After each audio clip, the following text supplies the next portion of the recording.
เมยสุงค่าเมื่อได้เป็นวันที่9เดือนธันวาคมที่8ปี2026ในตอนในข่าวสายหมอขอมีข่าว2ตอนเตมาเปิ้นเผาค่ะออนตั้งเปิ้นได้ก็เฮาขามาถ่วมด้วยข่าวง่าวเกี่ยวกับเลยลองก้นนอกโลกในอีกหนึ่งนะคะเนาะถ่อมข่าวง่าวในเมืองก้นโคงกลางเนี่ยก็อะโลยหลายเจอหลายลองเฮ็ดจังไดนะแค่พางอันพี่ๆน้องๆเฮาคาเลยหันอยู่พ้องยามมื้อเหลียวในได้ก็ใน มันเป็นเปิงฟังห้างหลากๆหลายๆเนาะบางเจ้อก็ว่าเป็นก้นนกลกมาเหลมาแอวโยเฮ็ดในว่าแน่มื้อวันที่8เดือนธันที่8ปี2026ในมีข่าวง่าวออกมาค่ะเนาะเกี่ยวกับโลยลวงฟางห่างก่อนหมอกกุมง่ายเหมือนจังหนังหวานหวินมีอยู่เนือนาฟ้าเมืองแคมลแจเมืองอันเบอร์ดาเมืองแคนาดาในอ้อ เปิ้นเนี่ยก็ไล่ออนกันเปิ้นแพ้เนอสื่อตรงโก้นออนไลน์เนี่ยซัมปอลือหลังลงไหวคันเนาะหรือเสนั้นก็เป็นข่าวเงาลือกว่านอกวานนอกเมืองเฮ็ดจังไหนป้าเนี่ยค่ะไล่ฮู้ว่าแคบหางอันใดได้ก่อถ่ายไว้มือวันที่2เดือนธันวาคม8ปี2026ดีโป้นมาไหนอ้อแค่พังอันในเฮาได้หันไลว่ามันเป็นหมอกกลมค่ะเนาะเป็นกวนไหวตั้งยาวมันไหนก็ง่ายเหมือนจังหนังร้อย พี่น้องเขาคาโลหันเป็นหางสังพองไหนเนาะฟังหางมันแต่จังหนังเฮาหันในเหย้าในอ้อม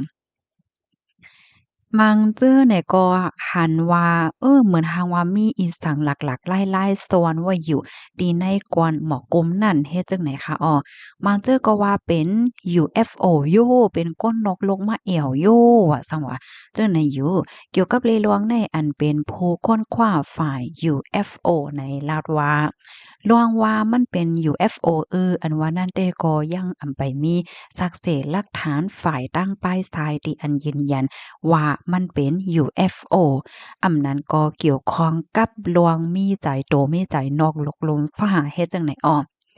ก้นวันก้นเมืองหมั่งจื้อได้ก็มีข้อความถามนั่นค่ะน่ะเนาะว่ามันเป็นเปิงฟางห่างตีอันเอไอเฮ็ดอยู่ในมาเจอก็ออนกันปันดังหันถึงเฮ็ดจั่งไหนในอ้อม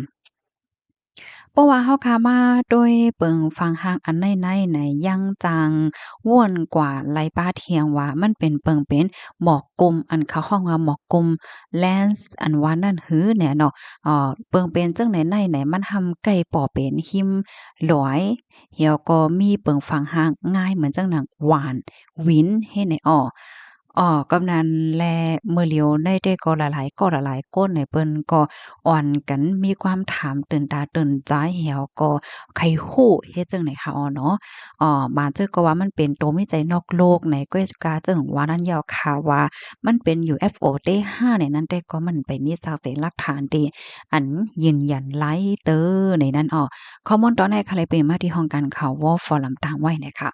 บ่ว่าเฮาคามาด้วยเกี่ยวกับเลยลวงโตมีใจนอกโลกไหนจังไหนในคณะ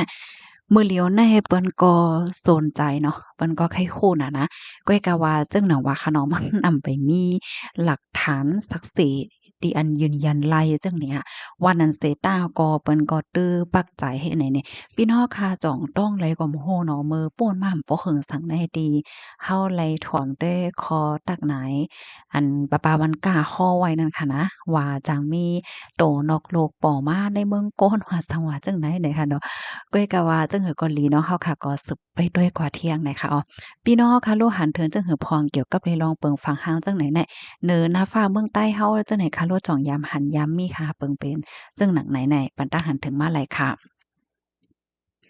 ลูกดีข่าวเงาโหนในเสแลกับในเฮาคำมาถ่อมด้วยข่าวเงาแทงตอนหนึ่งเนาะอันนี้ก็ไลเกิดขึ้นเปิงเป็นเนอเฮือหมีนมื้อวันที่8เดือนธันวาคมที่8ปี2026ในมีข่าวเงาออกมาว่าก้นออกข้าวตั้งอันมีไว้อยู่ดีเนอเฮือหมินสายการบินปาเต็กแอร์มาเลเซียค่ะเนาะเส้นตั้งแต่ลูกดีกัวลาลัมเปอร์เมืองมาเลเซียเหี่ยวก็แต่กว่าดีเว้งโคชิเมืองอินเดีย ครบทบยาเปิงเป็นหลักๆไล่ๆมีผู้ใจก่อหนึ่งค่ะมีรองเฮ็ดตั้งสร้าง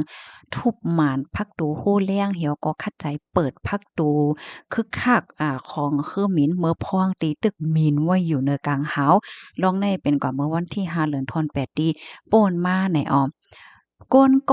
นออกข้าวตั้งก้อนหนึ่งลันเนี่ยว่ามันเป็นเปิงเป็นที่ลีโกลีกากแต่ว่าค่ะมื้อพ้องที่เฮิ่มมินได้มินว่าอยู่หั้นเป็นพ้องกลางคืนเป็นข้าวเต็งคืนเนี่ยว่านั้นนะก้นออกข้าวตั้งต่างก็ต่างก้นเนี่ยเปิ้นก็นอนหลับกันเอาว่าเผื่อว่ามีจึงในยอเนี่ยเปิ้นก็ออนกันโป๊กกันตื่นนั่นน่ะเนาะ ผู้ชายก็นั่นในเนี่ยคัดใจเปิดพักดูมันเดี๋ยวมีพักดูคึกคักค่ะเนาะเหมือนหนังว่าเพราะว่าเป็นสังสิ่งมากเนี่ยให้มันจังเปิดว่าหามไว้เนี่ยผู้ชายก็เนี่ยมันก็คัดใจดีๆเปิดค่ะก้อยกะว่าจังเปิดไรเนาะย้อนว่าพักดูในก็ปิกไว้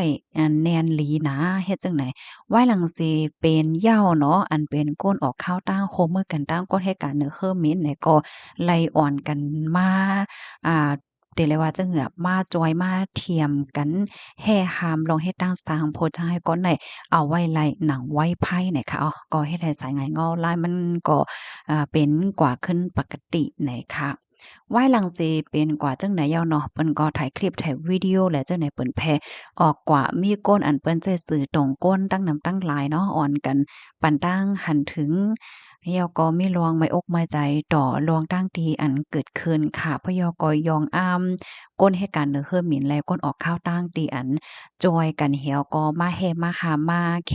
โพใจายก็ในไวไลหนังไว้ไพ่ให้เนี่ยนั่นน่ะเนาะข้อมูลในก็คาเลยเป็นมาที่ห้องการข่าววอลฟอรัมตั้งไว้เนี่ยค่ะ